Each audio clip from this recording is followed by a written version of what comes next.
Hello friends, સ્વાગત છે તમારું અમારી ચેનલ ખાના પીના ફૂડ્સમાં। તો આજે આપણે બનાવીશું એકદમ પરફેક્ટ માપ સાથે ઢોસાનું ખીરું। જો તમે એક વખત આ રીતે ઘરે ખીરું ટ્રાય કરશો તો તમે બહારથી ખીરું લઈ આવવાનું ભૂલી જશો। અને આ તૈયાર કરેલા ખીરામાંથી તમે ઇડલી, મેંદુવડા, ઢોસા કોઈ પણ વસ્તુ બનાવી શકો છો। તો ચાલો હવે આપણે ખીરું બનાવવાની શરૂઆત કરીશું। તો સૌથી પહેલાં આપણે એક બાઉલ લઈ લેશું। બાઉલમાં આપણે 1.5 વાટકી જેટલા ચોખા એડ કરીશું। ચોખા આપણે જે નાનો દાણો આવે એ ચોખા લેવાના છે, આપણે બાસમતી ચોખા નથી લેવાના। અને ત્યાર પછી એ જ વાટકીના માપથી આપણે અડધી વાટકી જેટલી અડદની દાળ એડ કરીશું।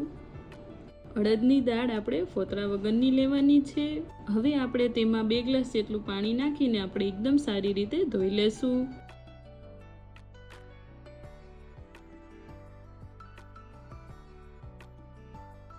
દાળ અને ચોખાને એકદમ સારી રીતે ધોઈને ત્યાર પછી આપણે તેમાં પાણી નાખીને તેને પલળવા માટે મૂકી દેશું। તેને આપણે 7 થી 8 કલાક સુધી પલળવા માટે મૂકી દેશું। 7 થી 8 કલાક જેટલો સમય થઈ ગયો છે, તો હવે આપણે તેને ચેક કરી લેશું। તમે જોઈ શકો છો આપણી દાળ અને ચોખા એકદમ મસ્ત રીતે પલળી ગયા છે। અને ત્યાર પછી આપણે એક બાઉલમાં 1 વાટકી જેટલા ચોખાના પૌવા લઈ લેશું અને પૌવાને આપણે 5 મિનિટ સુધી પલાળી લેશું। જ્યાં સુધીમાં પૌવા પલળે છે ત્યાં સુધીમાં આપણે દાળ અને ચોખાને પીસી લેશું। આપણે તેમાં અડધો ગ્લાસ જેટલું પાણી નાખીશું, બીજી કોઈ પણ વસ્તુ આપણે એડ નથી કરવાની। પાણી નાખીને ત્યાર પછી આપણે તેને પીસી લેશું। આપણે તેને આ રીતે એકદમ સ્મૂધ એવું પીસી લેવાનું છે। હવે આપણે એ બેટરને એક બાઉલમાં ભરી લેશું અને ત્યાર પછી આપણે જે ચોખા અને દાળ વધેલા એ બાઉલમાં એડ કરી દઈશું। અને ત્યાં સુધીમાં આપણા ચોખાના પૌવા પણ પલળી ગયા છે, તો તેને પણ આપણે મિક્સર જારમાં એડ કરી દઈશું। આ રીતે બેટરમાં ચોખાના પૌવા એડ કરવાથી આપણું બેટર એકદમ વ્હાઈટ અને સ્મૂધ બને છે, તો તમે પણ જરૂરથી નાખજો। તો હવે આપણે તેને પીસી લેશું અને ત્યાર પછી તેને બાઉલમાં એડ કરી દેશું।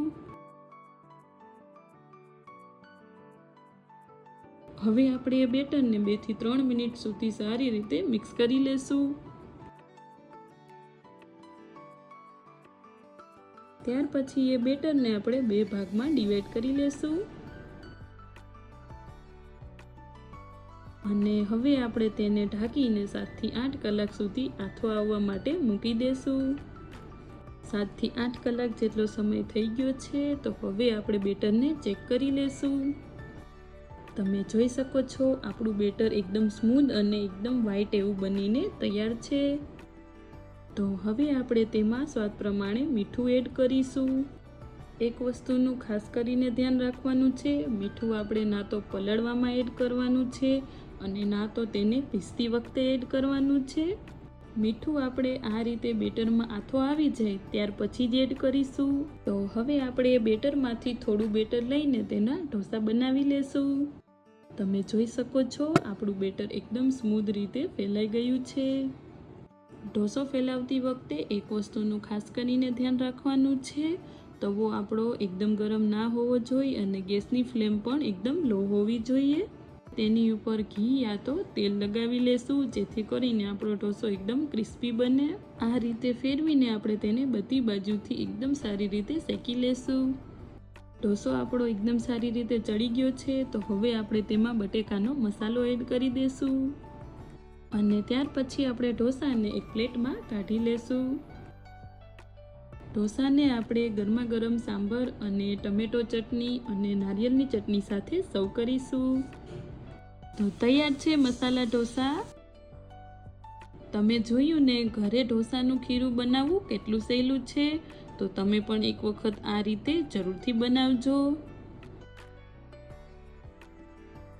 તમને આ મારી રેસીપી કેવી લાગી એ કોમેન્ટ કરીને જરૂરથી જણાવજો અને આગળ તમે કઈ રેસીપી જોવા માંગો છો એ પણ મને કોમેન્ટમાં જરૂરથી જણાવજો।